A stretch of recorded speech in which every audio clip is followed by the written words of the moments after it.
ठुकरा दिया जिन्होंने मेरा वक्त देखकर, कसम खाता हूँ ऐसा वक्त लाऊंगा कि मिलना पड़ेगा मुझसे मेरा वक्त लेकर। जी हाँ, कुछ ऐसी शायरियाँ हम अक्सर पढ़ते हैं, पर कुछ लोग होते हैं जिनकी वजह से शायरियाँ बनती हैं। आज हम बात करने वाले हैं एक ऐसे ही शख्स की जिसने कभी भी रिजेक्शंस को अपने रास्ते का पत्थर नहीं बनने दिया। ज़िंदगी में बहाने और शिकायत बनाने की बजाय उसने अपनी मंजिल के लिए अपना रास्ता तैयार किया।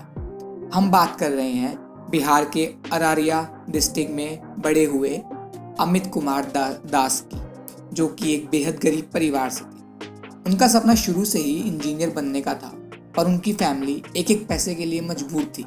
उन्होंने ज़िंदगी में बहुत छोटी छोटी जगह नौकरियां की ताकि वो अपनी पढ़ाई के लिए पैसा जमा कर सके। एक बार जब वो एडमिशन लेने के लिए कंप्यूटर सेंटर पर गए तो उनकी पुअर इंग्लिश की वजह से उनको इंसल्ट करके बाहर निकाल दिया गया। जैसे तैसे उन्होंने अपनी स्कूलिंग लोकल गवर्नमेंट स्कूल से की।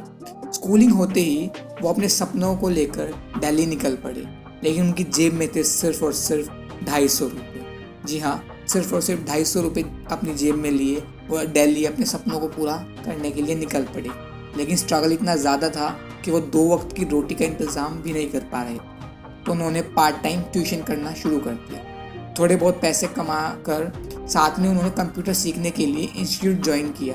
और वो इंस्टीट्यूट में गए तो रिसेप्शन में उनसे इंग्लिश में कुछ सवाल पूछे गए, तो वो उनकी पुअर इंग्लिश की वजह से उनकी फिर एक बार बेइज्जती हुई और उनको वहाँ से निकाला गया। उन्होंने अपनी इस बेइज्जती को अपनी पावर बनाया और सबसे पहले अपनी इंग्लिश को ठीक करने की ठानी। हमेशा से डेडिकेटेड अमित ने कोर्स ज्वाइन कर 3 महीने में इंग्लिश में मास्टर्स कर ली और फिर वही इंस्टीट्यूट में एडमिशन लेने गए।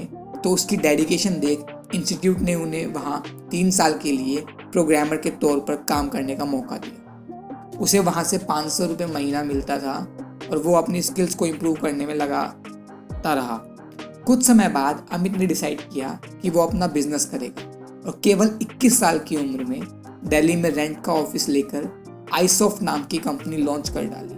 शुरुआत में उसे कोई प्रोजेक्ट नहीं मिला, लेकिन उसने तब भी हार नहीं मानी और वापस स्ट्रगल करने लगा, वापस ट्यूशन पढ़ाने लगा ताकि अपनी ज़िंदगी का गुजर बसर कर पाए।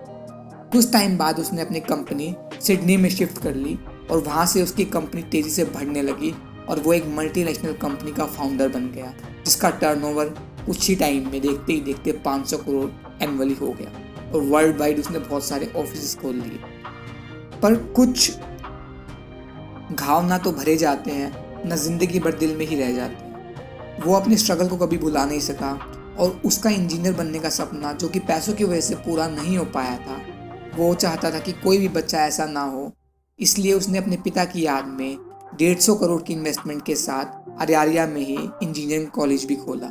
जिन लोगों को अपनी मंजिल पता होती है ना, और उस मंजिल को पाने का जुनून होता है, वो मुश्किलों के हालातों से डरते नहीं हैं, बल्कि लड़कर अमित की तरह उनका सामना करते हैं और हर मुश्किलों को अपने कदमों तले रख देते। तो ये थी आज की कहानी, कैसे एक छोटे से जगह में रहने वाले लड़के, गरीब परिवार के लड़के ने 250 रुपये से शुरुआत कर 500 करोड़ रुपए की कंपनी बना डाली।